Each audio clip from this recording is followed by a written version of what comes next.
Les bourses européennes se portent bien depuis le début de l'année. Elles sont portées notamment par les résultats d'entreprises, les publications. Ça se passe en ce moment. Alors, c'est pas tout à fait fini encore, mais une bonne part est déjà passée. On a une bonne idée. On va en faire un premier bilan avec vous, Emmanuel Makonga. Vous êtes stratégiste action européenne chez Barclays. La première impression qui vous vient pour ces publications, est-ce qu'elles sont encourageantes? Est-ce que les entreprises sont confiantes de l'année 2025 qui vient? Bonjour Aude. Alors oui, je pense qu'il y a eu un premier ressentiment sur les résultats qui ont été publiés. C'est clairement en fait des résultats solides qui aident à maintenir la surperformance du marché européen qu'on observe depuis le début de l'année. Donc sur l'année 2025, en fait, c'est clairement des résultats qui vont un petit peu conforter justement les attentes du consensus qui attendent une croissance d'environ 8% sur les bénéfices des entreprises du stock 600 en Europe. Donc c'est clairement, on va dire, une vague de résultats qui encourage clairement les entreprises et les attentes à continuer dans ce sens-là. Comme vous le mentionnez, on a un petit peu plus de la moitié des entreprises qui ont reporté jusqu'à maintenant. Au début de la saison des résultats, le consensus attendait une hausse des bénéfices d'environ 2%. Au moment où on se parle, on se situe plutôt aux alentours de 2,3%, donc c'est clairement un élément positif pour le marché action. Et ce qu'on a vu, c'est qu'en fait, en moyenne, les titres qui ont publié leurs résultats ont eu des surprises positives en fait dans la journée où ils ont publié leurs résultats d'une surperformance d'environ 0,6%. Donc c'est clairement au-dessus de ce qu'on a pu voir historiquement sur le stock 600. Donc je pense que ça traduit en fait deux choses. Donc la première, en fait, c'est qu'il y avait une sorte de pessimisme latent sur le marché européen. Et la deuxième, c'est qu'en fait, ces résultats viennent apporter un petit peu de soutien fondamental à la performance du marché action européen. Pour ce qui a été publié, donc ça concerne l'année 2024, quel a été votre top, votre très belle surprise ? Alors, sur les résultats qui ont été publiés, je pense que un des premiers éléments qui nous a surpris, en fait, c'est l'écart important qu'on a vu sur les surprises positives entre le chiffre d'affaires et les bénéfices. Donc, en fait, ce qu'on regarde ici, c'est ce qui est attendu par le consensus et ce qui est délivré par les entreprises. Donc, si on regarde, en fait, au niveau des attentes du chiffre d'affaires et ce qui a été produit par les entreprises, on a 80% des entreprises qui ont surpris à la hausse sur leur publication de chiffre d'affaires. Pour vous donner en fait un ordre de grandeur, en moyenne, c'est 58% de surprises positives sur le chiffre d'affaires. Mais est-ce qu'il y a un secteur qui se démarque, une entreprise qui se démarque plus que les autres ? Alors oui, en fait, d'un point de vue sectoriel, ce qui nous a plutôt marqué, c'est le fait que les secteurs défensifs, en fait, ont très bien fait sur cette saison. Donc notamment sur la santé, des entreprises comme Novo, Roche ou encore AstraZeneca ont délivré des résultats assez positifs. Et de l'autre côté, c'est aussi les biens de consommation de base, comme Nestlé ou Deleuze, qui ont assez bien performé.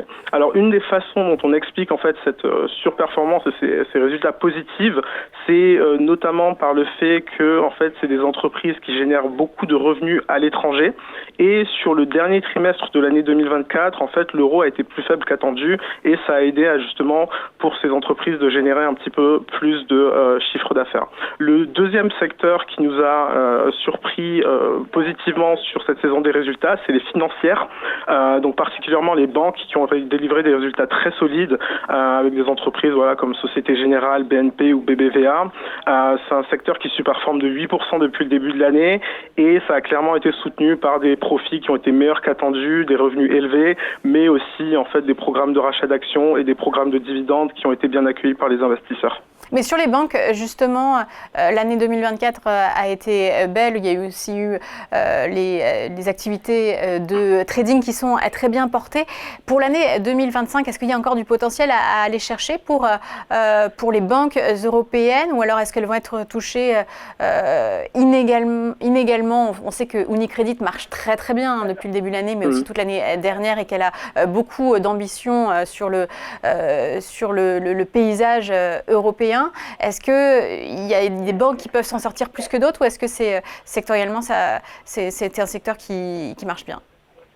Alors, on a été en fait assez surpris par la performance des banques depuis le début de l'année. Comme vous le mentionnez, en fait, les perspectives pour 2025 étaient un petit peu plus, on va dire, challenging pour le secteur, dans la mesure où en fait, On s'attend à ce que la Banque Centrale Européenne baisse ses taux jusqu'à la fin de l'année. Donc techniquement, en fait, ça entraînerait normalement des marges pour les banques bénéficiaires qui seraient un petit peu moins bonnes que ce qu'on a pu avoir l'année passée. Mais ce qu'on voit, en fait, c'est que sur les résultats et le discours des banques, elles arrivent quand même assez bien, on va dire, à naviguer dans cet environnement-là. Donc aujourd'hui, si en fait on avait une préférence à avoir sur les banques à sélectionner dans cet environnement, ce serait plutôt des banques en fait qui ont moins d'élasticité à cette baisse de taux d'intérêt. Mais à côté de ça, on pense qu'en fait un regain de l'activité économique et de la confiance en Europe, donc d'un point de vue domestique, donc notamment en France ou en Allemagne, vont permettre en fait aux banques et au secteur financier une part plus large de continuer à performer assez bien sur le reste de l'année. Enfin, un dernier point sur lequel on pense que en fait les banques pourraient bénéficier justement d'un petit peu de surperformance sur l'année 2025, c'est clairement le fait que les banques en Europe, c'est une histoire domestique. Donc il y a forcément moins d'exposition à ce qui va se passer d'un point de vue tarif, à ce qui va se passer d'un point de vue Chine, d'un point de vue cessez-le-feu en Ukraine. Et on pense que les investisseurs aujourd'hui, quand ils cherchent de la diversification et moins d'exposition à ces termes externes qui ont été justement des vents contraires pour le marché action européen, vont plutôt se reporter sur les banques et aujourd'hui ça explique notamment une partie de cette surperformance qu'on voit. Donc c'est un de vos tops. En revanche, est-ce qu'il y a des mauvais élèves qui ont publié jusque-là? Alors c'est vrai que tout le monde n'a pas encore publié, on attend notamment l'industrie automobile où ce sera important, mais qu'est-ce qui vous a surpris négativement pour le moment? Alors sur les surprises négatives, comme je disais, c'est plutôt dans les secteurs cycliques, notamment du côté des compagnies, des matériaux qui sont un petit peu à la traîne. C'est vrai que les perspectives en fait pour le secteur sont assez compliquées. On a généralement en fait la Chine qui représente une grosse part de la demande, qui est un petit peu plus en deçà en termes de croissance économique. Donc voilà, les prévisions de croissance en Chine sont un petit peu en berne et forcément ça pèse sur les attentes de croissance pour le secteur. Cette semaine, on aura justement Rio Tinto ou encore Glencore qui vont reporter. Donc ce sera assez intéressant de regarder comment en fait elles communiquent sur le reste de l'année. Mais en termes de surprises négatives, c'est vraiment le secteur sur lequel on a été déçus et en fait on s'attendait à quelque chose de potentiellement un petit peu mieux. Maintenant, il y a les secteurs qui sont un petit peu, on va dire, les mauvais élèves de l'indice européen, donc les compagnies de l'énergie et les compagnies de l'auto. Les résultats ont été, on va dire, un petit peu décevants, mais c'est ce qu'on attendait. Donc il n'y a pas eu forcément de surprises très négatives pour les investisseurs de ce côté-là. Et ces entreprises, dans le discours, quand elles communiquent, est-ce qu'elles disent avoir passé un point bas? Est-ce que l'année 2025 serait meilleure que l'année 2024 ou est-ce que ça va encore être difficile? Alors, quand on regarde le discours des entreprises justement sur leurs attentes de l'environnement économique sur 2025, elles restent quand même assez négatives là-dessus. Donc, il y a plusieurs éléments pour ça, notamment le premier élément, c'est forcément les tarifs. Quand on parle justement de l'indice action européen, on a quand même 60% des revenus qui sont générés à l'étranger, donc c'est très important d'avoir un petit peu de visibilité justement sur ce qui se passe à l'étranger. Le deuxième gros point négatif sur leur vision négative par rapport à l'économie, c'est clairement la Chine.